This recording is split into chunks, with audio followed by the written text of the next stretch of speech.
Ukrainian refugees should be coming through these doors right behind me after they were denied entry yesterday. San Diego Community Power. What is it and how does it compare to SDG&E? That's coming up in a Your Stories report. Short-term rental regulations approved by the California Coastal Commission for San Diego. We have reaction. Plus, the terrifying attempted robbery of a Lamborghini driver who was followed home. Women in construction, a new committee to give female engineers and workers a more welcoming work environment. And a free space for young talent to share their voice. CBS 8 News Live at 6 starts now.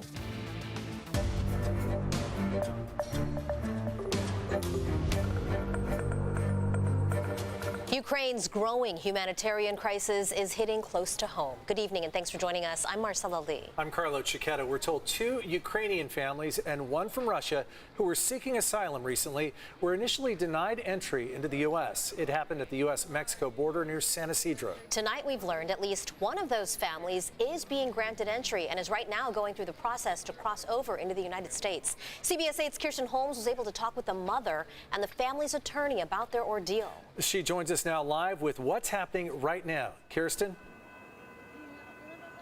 Hey guys, I'm here at the San Ysidro pedestrian point of entry where that Ukrainian family could come through the doors right behind me, hopefully at any moment. They've been going through the process of processing for hours now, and they even have other family members of other Ukrainians who also want to come through here, waiting behind on our side of the cameras with us right now. So hopefully we'll see a reunion in a matter of moments, or it could take hours. Hopefully this will happen because they say that they've had 11 days of a grueling process just to get to America, just to get to safety. I probably don't have any other place to go. That's Sophia, the mom of 3 kids who are 6, 12, and 14 years old from Ukraine. She says coming to America was her best option. I have family and friends in USA, and they're ready to support me. And actually, they asked me to leave Ukraine in this situation. Any other case, I wouldn't leave. I'm sure, because I have more family and friends over there. She says she started the trek from Ukraine with her children on February 27th before it was too tough to get out, leaving behind her mother and other family members. My friends, they were worrying that my life is really in danger.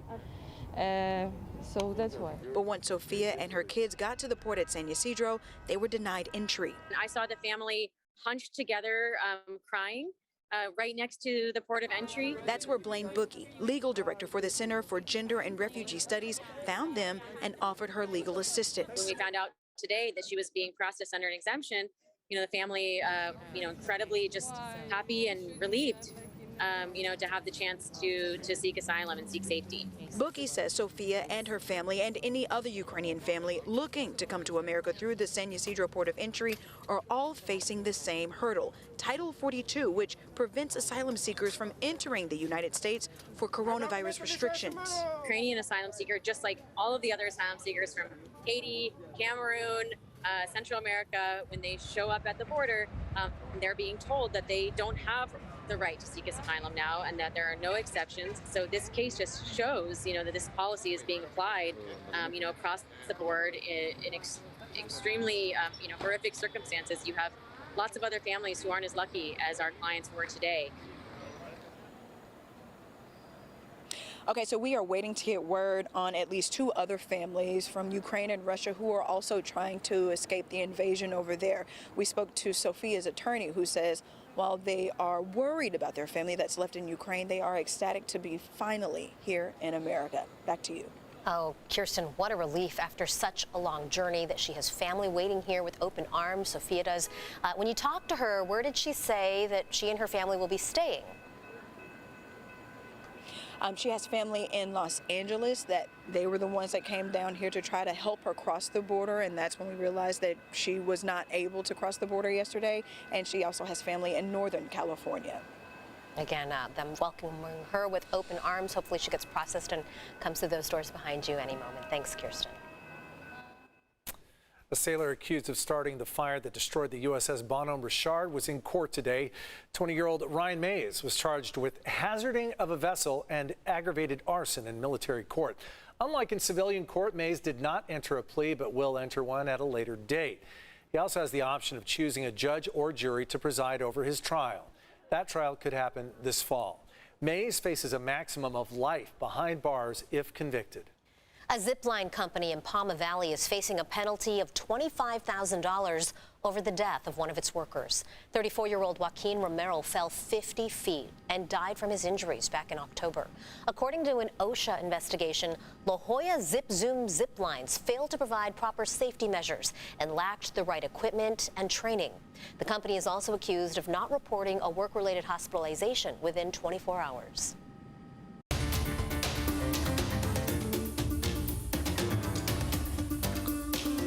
If you live in the cities of San Diego or Chula Vista, you may have received mailers recently about San Diego Community Power, a new electricity provider.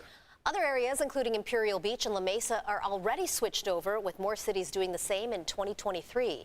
CBS 8 has done several stories on San Diego Community Power, but we've received a lot of emails from you asking more questions. In this Your Stories report, Shannon Handy has details on San Diego Community Power and how it compares to SDG&E. This is confusing for some people because they've always gotten their gas and electricity from SDG&E. Now ratepayers will have another option. I guess, first of all, how's it going to affect me in terms of rates, right? That's one of many questions Steve De La Torre had after receiving a flyer about San Diego Community Power. He reached out to CBS 8 wanting to know more about this new energy provider, including what it means for solar customers like himself. Nothing's well known about them and what the effect is going to be on the consumer. For starters, let's look at what San Diego Community Power is. It's a community choice aggregator, or CCA, a program available within the service areas of investor-owned utilities, in this case SDG&E. It allows cities to purchase and or generate electricity for residents and businesses. The California state legislature voted in 2002 to allow for CCAs. They initially became popular in Northern California and are now popping up here in our region. The intent when the legislation was passed was to give customers a choice. Bill Carnahan is interim CEO of San Diego Community Power. He explained while they will be providing the energy, SDG&E will take care of the rest, like billing and infrastructure to get that energy to your home. So CCA customers will still get an SDG&E bill, but with a line that reads CCA electric generation. So what's the difference? The base rate energy San Diego Community Power is providing is more renewable than SDG&E. Right now, they're delivering on their base rate about 31% renewables, and we're at 50% renewables. And we also offer 100% rate as well. Not only that, but Carnahan says San Diego Community Power is a locally controlled nonprofit, which offers competitive rates slightly cheaper than SDG&E. We're actually about 0.5% to 1% below. They do offer time of use rates, which are listed on their website. If you're a solar customer like De La Torre, you'll transition to San Diego Community Power's net metering program at the time of your annual true-up with SDG&E. If you produce excess electricity, San Diego Community Power's compensation rate is based on SDG&E's true-up monthly rate, plus 0.75 pennies per kilowatt hour. Keep in mind, state rules require if your city is enrolled in a CCA program, all residents are automatically enrolled unless you opt out, which means you'd go back to SDG&E. Imperial Beach made the switch in February. This month, it's La Mesa. In April, Encinitas. And in May, Chula Vista and San Diego. National City and San Diego County will join in 2023. All residents must be given both a 30 and 60-day notice. Hence those flyers in the mail. To the naysayers who say, well, they're new, SDG&E's been around forever, they know what they're doing. I mean, what do you say to people that have their hesitations? They can go back anytime. So we're saying, let us prove ourselves. SDG&E says they support San Diego Community Power and they're committed to working with them. If you'd like more information about the program, just go to cbs8.com and click on this story. All right, Shannon, super interesting. Now, if you have a story that you would like us to cover here on CBS 8, just send us an email to yourstories@cbs8.com. New affordable housing is coming near the Buyer Boulevard trolley station in San Ysidro. The Metropolitan Transit Board of Directors voted today to enter into an agreement with Affirmed Housing Group for 100 affordable apartment units. This will be the first MTS housing development in San Ysidro. The new building will go up where a parking lot sits right now. Construction is expected to start in early 2024. And really, this is part of a larger project to turn park and ride locations into transit-oriented housing developments. A long-running effort by the city of San Diego to regulate short-term rentals came to a resolution last night with an approval granted by the California Coastal Commission. CBS 8's Brian White breaks down the new rules and tells us what some people think about the changes.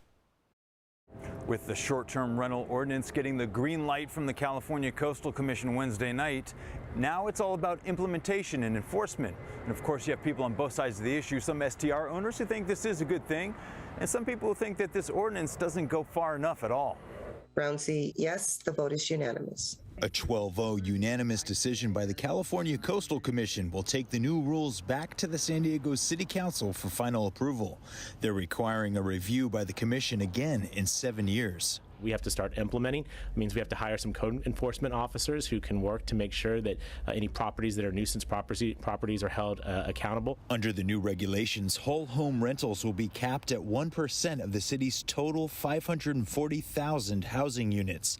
But there's a catch. These rules carve out Mission Beach for a 30% cap there, which is about 1,100 STRs in that area. So altogether, about 6,500 licenses will be available. To go 12-0, did the commissioners even read what was presented to them? Klaus Mendenhall has lived in Mission Beach for 52 years, and one by one over the years, his neighbors have converted their homes to short-term rentals. You have 34 residents from the street to the bay, and of those, only about 9 are permanent residents now. Klaus and other people in the area are frustrated that Mission Beach would be carved out at 30%, and they don't think it's fair. Why is it even that high when the rest of the city only has 1%? It's unbelievable. Rob Brown owns a vacation rental here in Mission Beach and actually lives next door to it. The vacation rental is a 3-story unit, so it's got the whole ground floor deck. He thinks overall that the new rules are a move in the right direction. I think it's good to finally have some rules that can have enforcement, deal with the quality of life issues, while still protecting property rights. 2-year licenses will be allocated through a lottery system with only 1 allowed per person. The new rules could go into effect as early as this fall. In Mission Beach, I'm Brian White for CBS 8. Thanks, Brian. Baseball is back. Today, the MLB Players Union and the league finally reached a tentative deal to end the 99-day lockout. The season will start in less than a month on April 7th, and spring training camp should open Sunday. The new collective bargaining agreement expands the playoffs to 12 teams and raises the minimum salary to around $700,000 a year. The deal wraps up almost a year of talks. They seem to be so stalled yesterday. I mean, just from what was being reported, and then today, boom. They pushed off some of those decisions. They said we can make that decision a few months from now, so let's play ball. Just get the, get to the basics. Got the meat and potatoes on. for now. That's yeah, dessert. I love it.